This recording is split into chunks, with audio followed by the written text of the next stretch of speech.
Writing is strange because there is no set formula or path to becoming a successful writer. And what is really good writing in one book can be just awful writing in another. And that's frustrating, I know, for a lot of writers. And they try and come up with like formulas and precise ideas.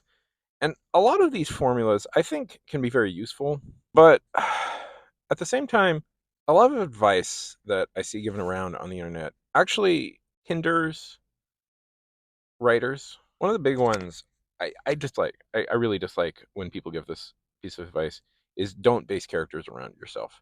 This is one I got a lot as a young person. Oh, no, no, no, no, no, no, no, no, no. You should not base characters around yourself. That's bad writing.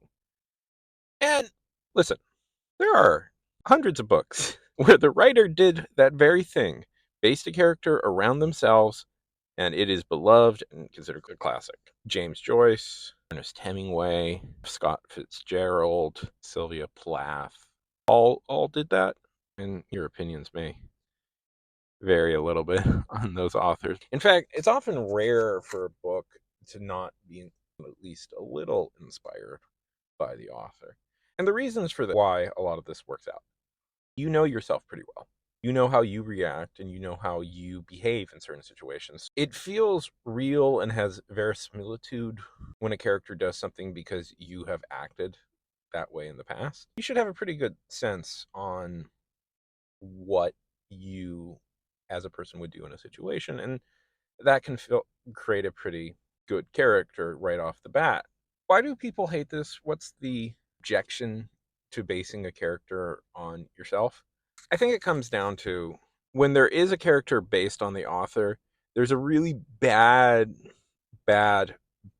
inclination that some writers will have that the character is perfect, undeniably perfect, the smartest, the best, the most intelligent. They immediately know every single thing, and they're fast and they're strong and they're this and that, and it's that can grate. That can grate when the character does everything correct at all times and there's no struggle.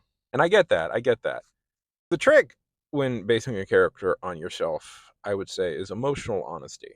If you are writing a character based on yourself, you have to be honest with yourself about your shortcomings, your flaws, and put those in. I don't, it's, we're all human.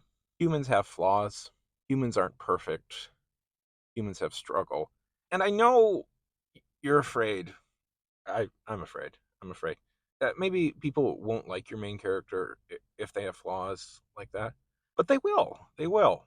Everybody knows that they have flaws, unless, well, not everybody, but most people who are honest with themselves know that they have flaws and issues. And I think people want to see that display, want to see struggle, want to see people overcome it. Because if they can see people in fiction overcome it, they know in reality they can overcome that. Sometimes art isn't about comfort, it's about making you understand. When you're writing, don't be afraid to base a character on yourself, but actually base the character on yourself. Don't base it on an idealized version of yourself. But then again, throwing chaos to the wind, sometimes it's fun. Sometimes it's fun to have a character who's really cool and you get to live vicariously through them doing cool stuff all the time. I don't know. I'm not you. I've never read your work, so I don't know how best to answer that, but if you're going that method, you got to make them the funniest, the coolest, and the smartest person in the room somehow. But just in the end, remember, there was a car accident right there. Anyways, just remember, you can do this.